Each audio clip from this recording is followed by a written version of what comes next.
দরুদ শরীফ পড়লে লাভ আছে? লাভ আছে। বেশি নাকি কম? বেশি। কারণ আমাদের দয়াল নবীজির উপর, আমাদের নূর নবীজির উপর দরুদ শরীফ স্বয়ং কে পড়েন? আল্লাহ। আর আল্লাহ নামটা আরো জোরে নেন, আরো জোরে বলেন আল্লাহ, আরো জোরে বলেন আল্লাহ। আল্লাহ বললে কার জিকির হয়? আল্লাহর। যে মসজিদে সম্ভবত প্রতি মাসের শেষ রবিবার অথবা যে কোনো একটা রবিবার রাতে কি হয়? প্রথম রবিবার রাতে আল্লাহ আল্লাহ জিকিরের মাহফিল হয়, ঠিক কিনা? আল্লাহ আল্লাহ জিকির করার দরকার আছে কিনা? আমরা যত বেশি আল্লাহ জিকির করব, আল্লাহ পাক তত বেশি আমাদের গুনাহ মাফ করে দিবেন, ঠিক কিনা? আল্লাহর জিকির ওয়ালা যিকরুল্লাহি আকবার, কোরআন শরীফ আল্লাহ পাক নিজেই বলে দিয়েছেন যে আমি আল্লাহর জিকির হলো অনেক বড়। আল্লাহর জিকির হলো অনেক বড়। যেমন হাদিস শরীফে আমাদের দয়াল নবী নুরানি জবান মুবারক বলে দিয়েছেন, মা মিন শাইইন আনজা মিন আযাবিল্লাহি মিন যিকরিল্লাহ। আমাদের নবী নুরানি জবান মুবারক বলে দিয়েছেন যে আল্লাহর আযাব থেকে বাঁচার জন্য, আল্লাহর গজব থেকে বাঁচার জন্য আল্লাহর জিকিরের থেকে বড় প্রোটেকশন আর কোনো কিছু দুনিয়ার জমিনে নাই। আমরা আল্লাহর আযাব পাওয়ার উপযুক্ত কিনা? কথা বলেন, আযাব পাওয়ার উপযুক্ত কিনা? আল্লাহর গজব পাওয়ার উপযুক্ত কিনা? আল্লাহর পানিশমেন্ট পাওয়ার উপযুক্ত কিনা? আমাদের এত বেশি গুনাহ,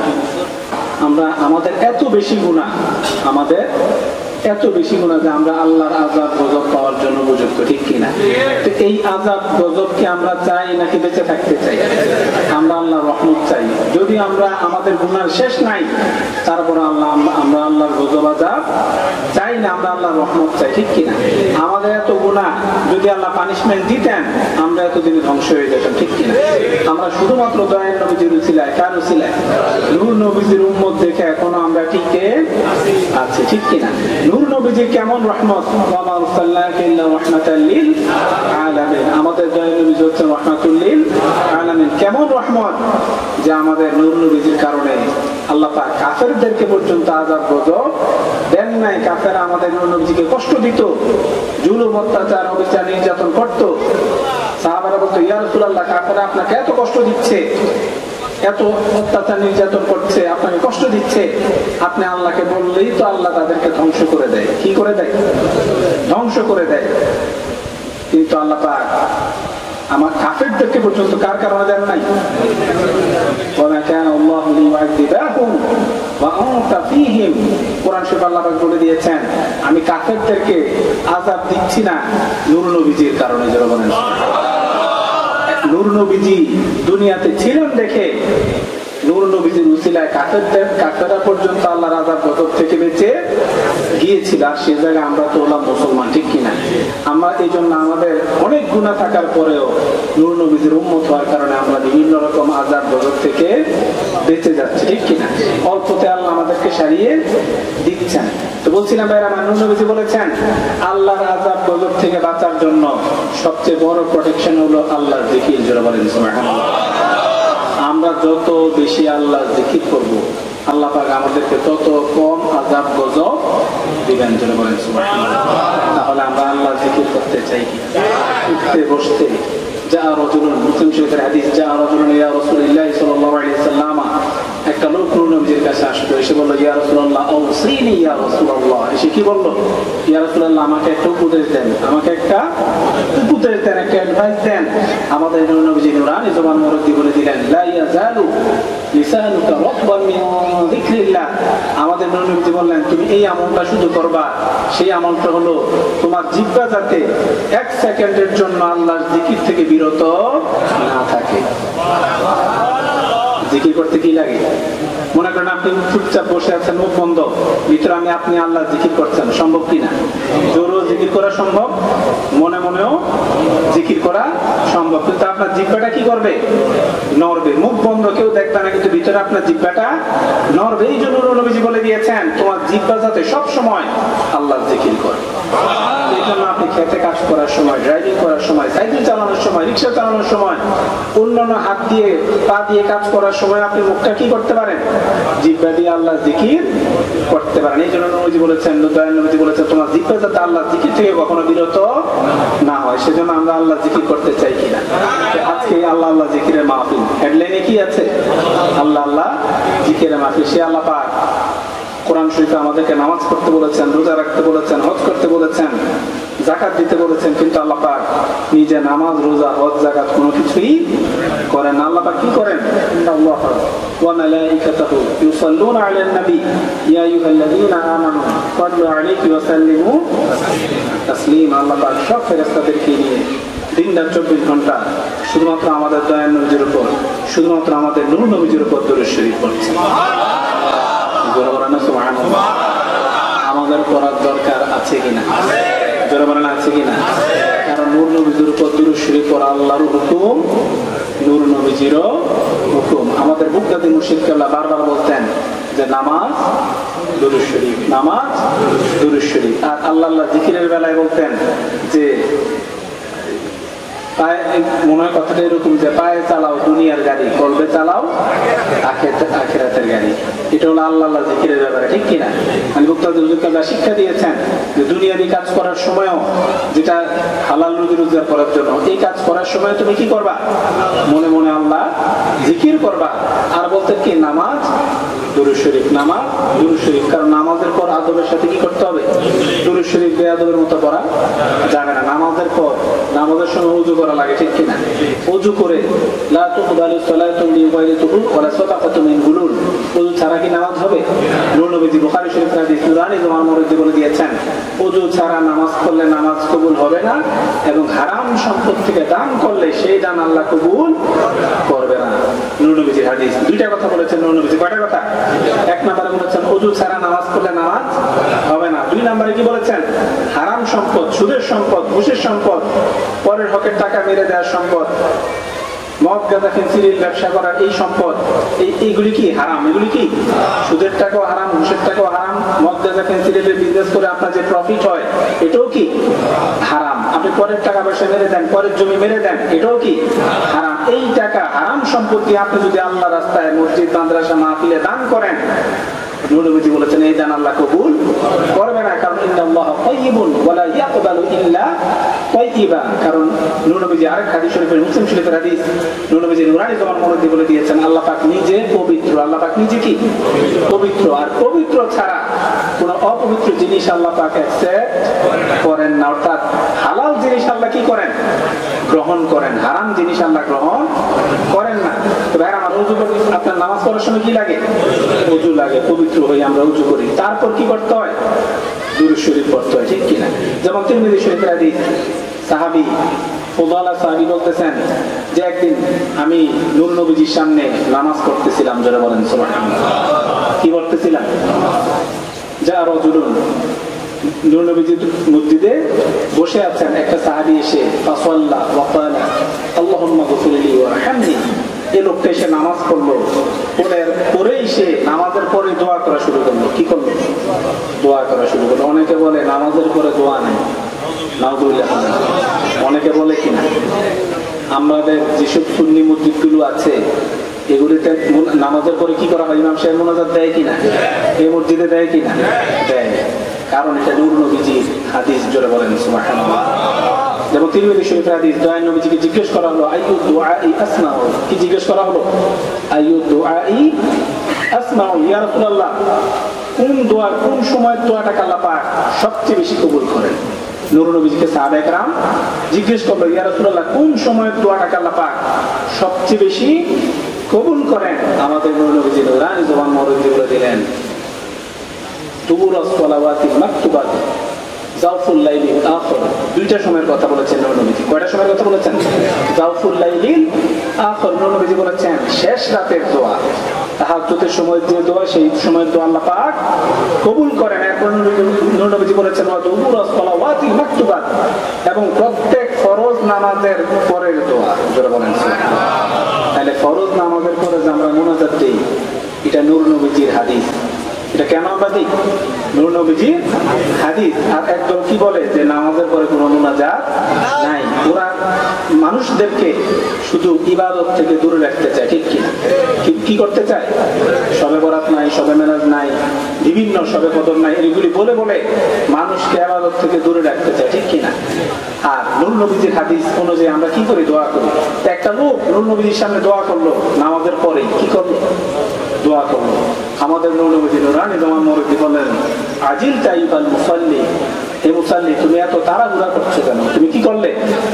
কেন এত তাড়াহুড়া করলে? ইযা সাল্লাইতা ফাকা'আদতা ফাহমাদিল্লাহ বিমা হুয়া আহলুহু ওয়া সাল্লি আলাইয়া সুম্মা উদউহু। নূর নবীজি বললেন, তুমি নামাজটা শেষ করেছো, নামাজ শেষ করার পর তোমার উচিত ছিল তুমি ধীরস্থির ভাবে বসবে। নামাজের পর কি করবে? ধীরস্থির ভাবে বসবে। আহমাদিল্লাহ, তারপর আল্লাহর প্রশংসা করবে। আহমাদিল্লাহ সুম্মা সাল্লি আলাইয়া, আল্লাহর প্রশংসা কর, আমি নবীর উপর দরুদ শরীফ পড়বে। সুম্মা উদউহু, তারপর তুমি আল্লাহর কাছে মুনাজাত দিবে। যারা বলেন সুবহানাল্লাহ। এই জন্য নূর নবীজির শিক্ষা হলো কি? নামাজের পর আল্লাহর প্রশংসা করা, তারপর নূর নবীজির উপর দরুদ শরীফ পড়া, তারপর কি করা? মুনাজাত দেওয়া। যারা বলেন সুবহানাল্লাহ।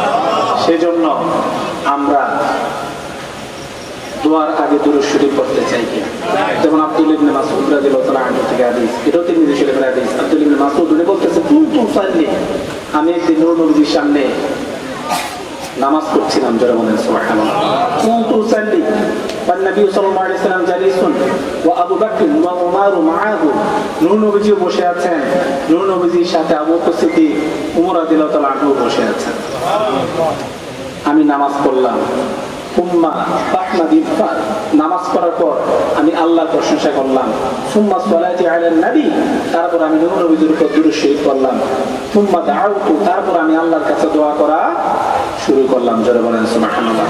আমাদের নূর নবীজি খুশি হয়ে গেলেন, কারণ উনি নামাজের পরে কি করেছেন? আল্লাহর প্রশংসা করেছেন, নূর নবীর উপর দুরূদ শরীফ পড়েছেন, তারপর মুনাজাত দিয়েছেন। যারা বলেন সুবহানাল্লাহ। আমাদের নূর নবীজি আবু বকর সিদ্দিক রাদিয়াল্লাহু তাআলা আনহু, উমর রাদিয়াল্লাহু আনহুর সামনে খুশি হয়ে আব্দুল্লাহ ইবনে মাসউদ রাদিয়াল্লাহু তাআলা আনহু থেকে বললেন, সাল তু'তা, দুইবার বলেছেন। কতবার? দুইবার বলেছেন। সাল তু'তা, তুমি আল্লাহর প্রশংসা করেছো, ফরজ নামাজ পড়েছো, আমি নবীর উপর দুরূদ শরীফ পড়েছো, এখন তুমি যা চাইবা আল্লাহ তোমাকে তাই দান করবেন। তাহলে না মুনাজাতের আগে দুরূদ শরীফ পড়ার দরকার আছে? জোরে বলেন আছে কিনা? মুনাজাতের পরও কি করতে হবে? দুরূদ শরীফ পড়তে হবে, ঠিক কিনা? কারণ ওমর রাদিয়াল্লাহু তাআলা আনহু বলেছেন, তিনি ইসলামের দ্বিতীয়তম খলিফা। কততম খলিফা? দ্বিতীয়তম খলিফা ওমর রাদিয়াল্লাহু তাআলা আনহু বলেছেন, আদ-দুআউ মাওকুফুন বাইনা সামাই ওয়াল আরদ, দোয়াটা আকাশ এবং জমিনের মাঝখানে ঝুলন্ত অবস্থায় থাকে। কি অবস্থায় থাকে? ঝুলন্ত অবস্থায় থাকে। লা ইয়াসআদু মিনহু শাইউন, দোয়ার কোনো কিছুই আল্লাহর কাছে পৌঁছায় না। হাত্তা তুসাল্লি আলান নবী, যতক্ষণ পর্যন্ত না তোমরা নূর নবীর উপর দুরূদ শরীফ পড়বে। মনে করেন আজকের এই মাহফিল হয়েছে, আপনারা ডিসি সাহেবের কাছে হয়তো কি করেছেন? অ্যাপ্লিকেশন করেছেন। অ্যাপ্লিকেশনটা ডিসি সাহেবের কাছে যাওয়ার পর, হাতে পৌঁছার পর পারমিশন হতেও পারে, নাও হতে পারে, ঠিক কিনা? কিন্তু যদি অ্যাপ্লিকেশনটা ডিসি সাহেবের কাছে নাই যায়, তাহলে পারমিশন পাওয়ার কোনো সম্ভাবনা আছে? বোঝানোর জন্য বলছি, ঠিক তেমন বোঝানোর জন্য বলছি যে দোয়া যখন করা হয়, নূর নবীর উপর দুরূদ শরীফ না পড়লে এই দোয়াটা আল্লাহর কাছে পৌঁছায় না। যদি না পৌঁছায়, কবুল হওয়ার কোনো প্রশ্নই আসে না। সেজন্য ইসলামের শিক্ষা হলো, হাদিস শরীফের শিক্ষা হলো, দোয়ার আগে নূর নবীর উপর দুরূদ শরীফ পড়তে হবে, দোয়ার পরেও নূর নবীর উপর দুরূদ শরীফ পড়তে হবে। দোয়ার পরে নূর নবীর উপর দুরূদ শরীফ পড়ার সাথে সাথে দোয়াটা সেকেন্ডের মধ্যে আল্লাহর কাছে পৌঁছে যায়। যারা বলেন সুবহানাল্লাহ। সেজন্য আমরা দোয়ার আগে পরে নূর নবীর উপর দুরূদ শরীফ পড়তে চাই কিনা? সালাম আলাইকুম। স্লোগান দেন না, সালাম আলাইকুম স্লোগান দেন। তাই আমার আজকের এই মাহফিলে আমরা কিছু খুশি না ব্যাপার? ভাইরা আমার আমাকে বলেছেন মাজিউন নবী সম্পর্কে কিছু বলার জন্য। মাজিউন নবী অর্থ কি? দয়াল নবীজি আগমন। সিম্পল একটা বিষয়, ঠিক কিনা? অনেক বিষয় আছে দলিল লাগে না। এই যে আমরা মাইক ব্যবহার করি, এটা কি কোরআন হাদিসে আছে? মাইক ব্যবহার করলে সওয়াব হবে? আমরা এমন কত কিছু করতেছি যেগুলো কোরআন হাদিসে আল্লাহ করতে বলে নাই, ঠিক কিনা? এগুলির বিরোধিতা নাই, কিন্তু মাজিউন নবীর বিরোধিতা নাউযুবিল্লাহ বলেন। এই যে মাজিউন নবী, দুনিয়াতে হাজার হাজার কাজ হচ্ছে যেগুলি কোরআন শরীফ হাদিস শরীফ আল্লাহ নবীজি আমাদেরকে করতে বলেন নাই, ঠিক কি? যে আমরা হজে যাই, কিসে যাই? প্লেনে যাই, গাড়িতে যাই, কমপ্লিট যে প্রসেসিং, এরকম কি নবীজির সময় ছিল? এটার বিরোধিতা নাই। এমন অসংখ্য কাজ হচ্ছে দুনিয়াতে যেগুলি কোনো বিরোধিতা নাই, যেগুলি নবীজিও করেন নাই, কোরআন হাদিসে ওইগুলির কথা উল্লেখ নাই। তো আমরা কেন করি? নিষেধ নাই। কেন করি? নিষেধ নাই। এখন এগুলির বিরোধিতা নাই, মাজিউন নবী এটার বিরোধিতা নাউযুবিল্লাহ করেন। অথচ মাজিউন নবীর অর্থ কি? দয়াল নবীজির আগমন। দুনিয়াতে সুদ ঘুষ কত খারাপ কাজ করছে, এগুলির বিরোধিতা নাই, ঠিক কিনা? কিন্তু মাজিউন নবী বললেই কিছু কিছু মানুষের গা জ্বলে ওঠে। এটা আমরা ছোটবেলা থেকে শুনতেছি, দয়াল নবীজির আগমন, নূর নবীজির আগমন, আসসালাম স্বাগতম জিন্দা নবীর আগমন, আসসালাম স্বাগতম মায়ের নবীর আগমন, আসসালাম স্বাগতম হায়াতুন নবীর আগমন। এগুলি আমরা শুনি কিনা? ছোটবেলা থেকে আমরা শুনে আসছি এবং স্লোগান দিচ্ছি। আগমন মানে মাজিউন। আগমনটা কি? মাজিউন নবী মানে নবীজির আগমন। কোরআন শরীফে অসংখ্যবার দেখবেন আলেম ওলামারা যারা বিরোধিতা করে, তারও দয়াল নবীজির আগমনের মাস, রবিউল মাস আসলে এই লাকাদ জাআকুম কাদ জাআকুম, এই বিভিন্ন আয়াতগুলি প্রত্যেক দিন মাহফিলে পড়ে কিনা? এই যে লাকাদ জাআকুম রাসূলুন বা কাদ জাআকুম মিনাল্লাহি নূর, এরকম লাকাদ মান্নাল্লাহু আলাল মুমিনিনা ইয বা'আথা ফীহিম রাসূল, এরকম প্রেরণের, এই যে আল্লাহ বলেছেন লাকাদ মান্নাল্লাহু আলাল মুমিনিনা, আল্লাহ পাক মুমিনদের উপর দয়া করেছেন, ইয বা'আথা, যখন তিনি প্রেরণ করেছেন, যখন তিনি প্রেরণ করেছেন, যিনি প্রেরিত হয়েছেন তিনি কোথাও না কোথাও আগমন। একেবারে সিম্পল বিষয়। যারা বিরোধিতা করে আমার মনে হয় তারা বুঝেই করে, নাউযুবিল্লাহ বলেন। যারা সুদ খায়, সুদ গুনাহ, এরপরও খায়, ঠিক কিনা? যারা ঘুষ খায় তারা জানে ঘুষ খাওয়া গুনাহ, এরপরও খায়। যারা নামাজ পড়ে না তারা জানে নামাজ না পড়লে গুনাহ, এরপরও পড়ে না। যারা আপনার সন্ত্রাসী করে, যারা টেরোরিস্ট, তারা জানে এটা করলে কি গুনাহ, এরপরও করে। আমার মনে হয় যারা মাজিউন নবীর বিরোধিতা করে তারা জানে জিনিসটা এরপরও হিংসার বশবর্তী হয়ে করে, নাউযুবিল্লাহ বলেন। এই যে রবিউল আউয়াল মাস আসলেই আমরা শুনতে শুনতে, রবিউল আউয়াল মাস কেন? সুন্নি আলেমরা প্রায় সারা বছরই ওয়াজ করে নবীজির আগমনে, ঠিক কি? লাকাদ জাআকুম রাসূলুন, আল্লাহ রাসূল এসেছেন। ইয়া আইয়ুহান নাবিয়্যু ইন্না আরসালনাকা, হে রাসূল আমি আপনাকে প্রেরণ করেছি। আল্লাহ প্রেরণ করেছেন। এখন প্রেরণ যে করেছেন, মনে করেন আপনার মা বাবা আপনাকে প্রেরণ করেছে মাহফিলে। কোথায় প্রেরণ করেছে? মাহফিলে। এখন আপনার মা বাবা আপনাকে কোথেকে প্রেরণ করলো? কথা বলেন না, কোথেকে? বাড়ির থেকে। এখন কোথাও কি আপনার আগমন হয়েছে? আগমন হয় নাই। আগমন হয়েছে কোথায়? মাহফিলে। তো আল্লাহ পাক প্রেরণ করেছেন নূর নবীজিকে আল্লাহর কাছে। নূর নবীজি ছিলেন আমি ডিটেলস আলোচনা যাচ্ছি না।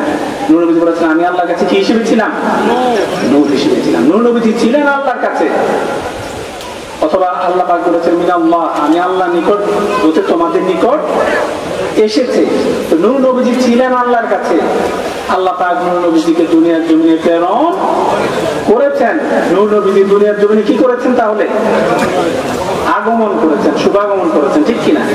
একেবারে সিম্পল বিষয়, ঠিক কিনা? কোরআন শরীফে বারবার বারবার বারবার আল্লাহ পাক নূর নবীজির আগমনের কথা বলেছেন, প্রেরণের কথা বলেছেন। কিসের কথা বলেছেন? আগমনের কথা বলেছেন, প্রেরণের কথা বলেছেন। নূর নবীজি নূরানী জবান মুরব্বি বলে দিয়েছেন অনেক হাদিস শরীফ, যেমন ইন্নী উরসিলতু, আমি কি হয়েছি? প্রেরিত হয়েছি। মাতুন বা বুইস্তু, আমি প্রেরিত হয়েছি। আল্লাহ বলেছেন আরসালনা, আমি আপনাকে প্রেরণ, আরসালনাকা, আমি আপনাকে প্রেরণ করেছি। নূর নবীজি বলেছেন উরসিলতু, আমি প্রেরিত হয়েছি। আবার নূর নবীজি বলেছেন কি? বুইস্তু, আমি প্রেরিত হয়েছি। জিইতু, আমি তোমাদের নিকট এসেছি। মুসলিম শরীফের হাদিস।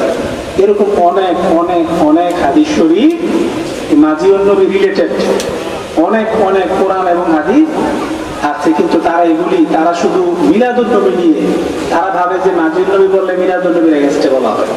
নাউযুবিল্লাহ বলে। এখন মেরাজুন নবী বললে যদি বলা হয় সে মিলাদুন নবী মানে না, এখন সে কি ভালো নাকি মাথায় ডিস্টার্ব আছে? এখন যদি বলি কেউ অন্য কোন একটা শান করে, কেউ এখন একটা বক্তা যদি ওয়াজ শুরু করে, সে আধা ঘন্টা লাগিয়ে শুধু ওয়াজ করলো নূর নবীজি নূর, কি নূর, আধা ঘন্টা লাগিয়ে সে ওয়াজ করতেছে নূর নবীজি নূর। এখন একদম যদি শুরু করে দেয়, সে তো নূর নবীজির হায়াতুল নবী মানে না, সে শুধু নূরের ওয়াজ করবে, এরকম মিন করবে? মাজিউন নবীও মানতে হবে, মিলাদুন নবীও মানতে হবে। মিলাদুন নবী কোথায় আছে?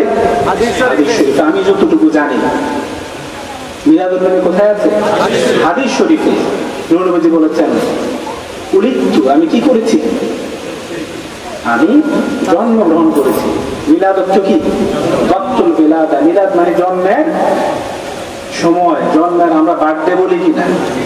জন্মের সময়। ওয়াক্তুল মিলাদা মানে জন্মের সময়। সময়টাকে কি বলা হয়?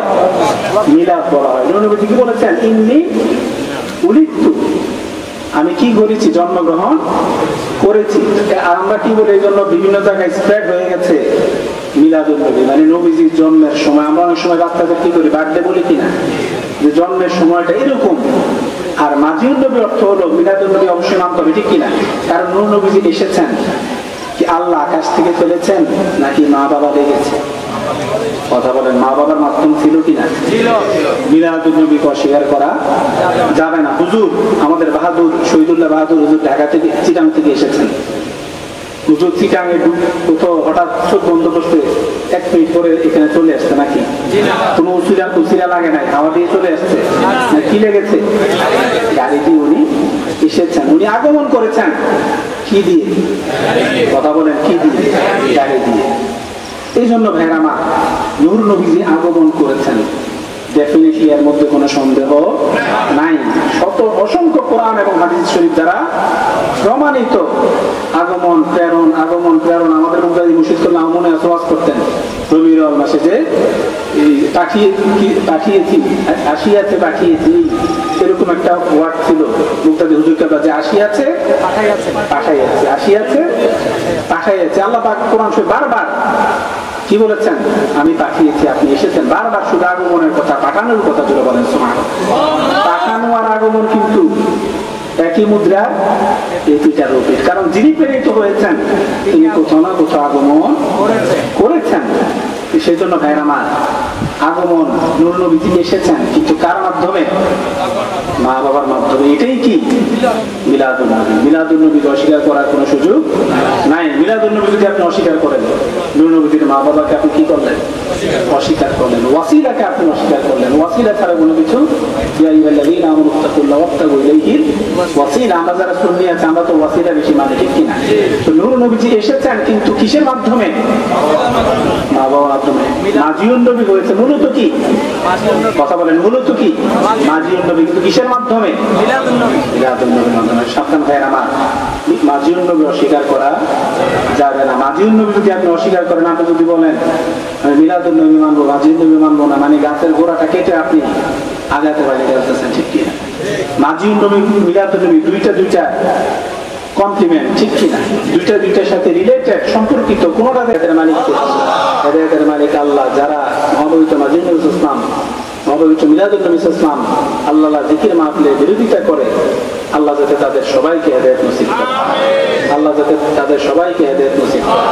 ভাইরা আমার, আজকের এই মাহফিল সার্থক হবে যদি আমরা 5 ওয়াক্ত নামাজ পড়ি, ঠিক কিনা? আজকের এই মাহফিল সার্থক হবে যদি আমরা মা বাবার খেদমত করি, ঠিক কিনা?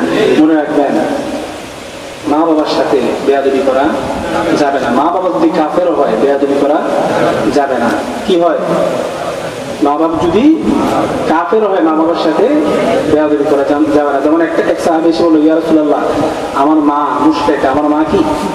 আফা আসিলু উম্মি, আমি কি আমার মার সাথে ভালো ব্যবহার করবো? আমার মা কি? মুশরিকা। আমাদের নবীজি নুরানি জমানার মধ্যে বলেছেন, সিলি উম্মাক, তুমি তোমার মার সাথে ভালো ব্যবহার করো। যারা বলেন সুবহানাল্লাহ। নবীজি নুরানি জমানার মধ্যে বলে দিয়েছেন, ওয়াইমাহু সুম্মা ওয়াইমাহু সুম্মা ওয়াইমাহু, তার নাক ধুলোমলিন হোক, সে অপমানিত হোক, সাহাবারা বললো কি দামান ইয়া রাসূলুল্লাহ, কার কথা আপনি বলছেন? 3 বার বলেছেন নবী। কতবার? 3 বার বলেছেন। অর্থাৎ নবী যেটার প্রতি ইম্পর্টেন্স দিয়েছেন যে 3 বার সে অপমানিত হোক, তার না দুর্বলীন হোক। সাহাবারা বললো ইয়া রাসূলুল্লাহ, কে অপমানিত হোক? নবী বললেন মান আদরাকা আবাওয়াইহি ইনদাল কিবার আহাদুহুমা আও কিলাইহিমা ফালাম ইয়াদখুলিল জান্নাহ। নবী বললেন যে তার মা বাবাকে বৃদ্ধ অবস্থায় পেয়েছে, বৃদ্ধ অবস্থায় পেয়েছে, মান আদরাকা বা যে ব্যক্তি তার মা বাবাকে বৃদ্ধ অবস্থায় পেয়েছে, আহাদুহুমা হতে পারে তার একজন, মনে করেন মা জীবিত আছে, বাবা মরে গেছে, অথবা বাবা জীবিত আছে, মা মরে গিয়েছে, যে কোনো একজন, আও কিলাইহিমা অথবা দুইজনকে যদি সে পায়, জান্নাত, এই বৃদ্ধ মা বাবার খেদমত করে সে যদি জান্নাতকে কনফার্ম করতে না পারে, সে অপমানিত হতে পারে। এই মুসলিম শরীফের এই হাদিস শরীফ দ্বারা আমরা শিখলাম যে বোঝা গেল বৃদ্ধ বাবা মা থাকলে তাদের খেদমত করলে জান্নাত নিশ্চিত হয়ে যায়। আমরা বৃদ্ধ বাবা মা থাকলে বার্ডেন মনে করি। কি মনে করি? বার্ডেন মনে করি, বোঝা মনে করি। মূলত ওরা বোঝা না, ওরা আমাদের জন্য কি নেয়ামত, রহমত। হাদিস শরীফ দ্বারা প্রমাণিত বৃদ্ধ বাবা মার খেদমত করলে জান্নাত নিশ্চিত হয়ে যায়। আরেক মিনিট আপনাদের কাছে অনুরোধ, সুদ খাবেন না, সুদ দিবেন না, ঘুষ খাবেন না, ঘুষ দিবেন না, পরের হক নষ্ট করবেন না, পরের জমি জমা দখল করবেন না, মদ গাঁজা ফেন্সিডিল খাবেন না, মদ গাঁজা ফেন্সিডিলের ব্যবসা করবেন না। আপনার সুদ খেলেও গুনাহ, সুদ দিলেও গুনাহ, ঘুষ খেলেও গুনাহ, ঘুষ দিলেও গুনাহ। আর পরের হক যদি আপনি নষ্ট করেন, যার হক আপনি নষ্ট করেছেন সে ব্যক্তি মাফ না দেওয়া পর্যন্ত আল্লাহ আপনাকে মাফ দিবে না। হাক্কুল্লাহ, আল্লাহর যে হক আছে, আপনি আল্লাহ পাক ইচ্ছে করলে আপনাকে যে কোনো একটা ওসিলাতে মাফ করে দিতে। আর এই যে আজকে মাহফিলে এসেছেন, আল্লাহ জিকির, নাজির নবী সাল্লাল্লাহু আলাইহি ওয়াসাল্লাম, মিলাদুন নবী সাল্লাল্লাহু আলাইহি ওয়াসাল্লাম, এই মাহফিলে আসার ওসিলাতে হতে পারে কোরআন এবং হাদিস শরীফের আলোচনা শোনার ওসিলাতে একটু বলে বাহাদুর শহীদুল্লাহ হুজুর ওয়াজ করবেন কোরআন হাদিস থেকে। এই ওয়াজ শোনার ওয়াসিলাতে হতে পারে আমাদের জীবনের সব গুনাহ আল্লাহ আজকেই মাফ করে দিতে পারে। ঠিক কিনা? কারণ আমরা জান্নাতে যাব ইবাদত দিয়ে না ওয়াসিলা দিয়ে? ইবাদত দিয়ে নাকি আল্লাহ রহমত দিয়ে? ইবাদত দিয়ে নাকি নূর নবীজির শাফাআত দিয়ে? ইবাদত দিয়ে কারো পক্ষে যাওয়া সম্ভব না। সেজন্য হতে পারে আজকে মাহফিলে আসার ওয়াসিলাতে আল্লাহ পাক আমাদের জীবনের সব গুনাহগুলি মাফ করে দিতে পারে। কিন্তু পরের হক নষ্ট করলে সেই গুনাহ আপনি 100 মাহফিলে গেল, আল্লাহ গুনাহ পরের হকের গুনাহ মাফ করবে না। যার হক আপনি নষ্ট করেছেন সে ব্যক্তি মাফ না দেওয়া পর্যন্ত। আল্লাহ যাতে আমাদের সবাইকে হালাল রোজগার করার তৌফিক দান করে। যারা সুদ খায়, যারা সুদ দেয়, যারা ঘুষ খায়, যারা ঘুষ দেয়, যারা পরের হক মেরে মেরে খায়, যারা মদ গাঁজা ফেন্সিডিল খায়, যারা মদ গাঁজা ফেন্সিডিলের ব্যবসা করে, আল্লাহ যাতে তাদের সবাইকে হেদায়েত নসিব করে। যারা সুদ খায়, যারা সুদ দেয়, যারা ঘুষ খায়, যারা ঘুষ দেয়, যারা পরের হক মেরে মেরে খায়, যারা মদ গাঁজা ফেন্সিডিল খায়, যারা মদ গাঁজা ফেন্সিডিলের ব্যবসা করে, আল্লাহ যাতে তাদের সবাইকে হেদায়েত নসিব করে। যারা সুদ খায়, যারা সুদ দেয়, যারা ঘুষ খায়, যারা ঘুষ দেয়, যারা পরের হক মেরে মেরে খায়, যারা মদ গাঁজা ফেন্সিডিল খায়, যারা মদ গাঁজা ফেন্সিডিলের ব্যবসা করে, আল্লাহ যাতে তাদের সবাইকে হেদায়েত নসিব করে। আল্লাহ যাতে আমাদের সবাইকে 5 ওয়াক্ত নামাজ পড়ার তৌফিক দান করে। আল্লাহ যাতে আমাদের সবাইকে 5 ওয়াক্ত নামাজ পড়ার তৌফিক দান করে। আল্লাহ যাতে আমাদের সবাইকে মা বাবার খেদমত করার তৌফিক দান করে। আল্লাহ যাতে আমাদের সবাইকে মা বাবার খেদমত করার তৌফিক দান করে। আল্লাহ যাতে আমাদের সবাইকে মা বাবার খেদমত করার তৌফিক দান করে। আল্লাহ যাতে আমাদের সবাইকে হালাল রুজি রোজগার করার তৌফিক দান করে। আসসালামু আলাইকুম ওয়া রাহমাতুল্লাহি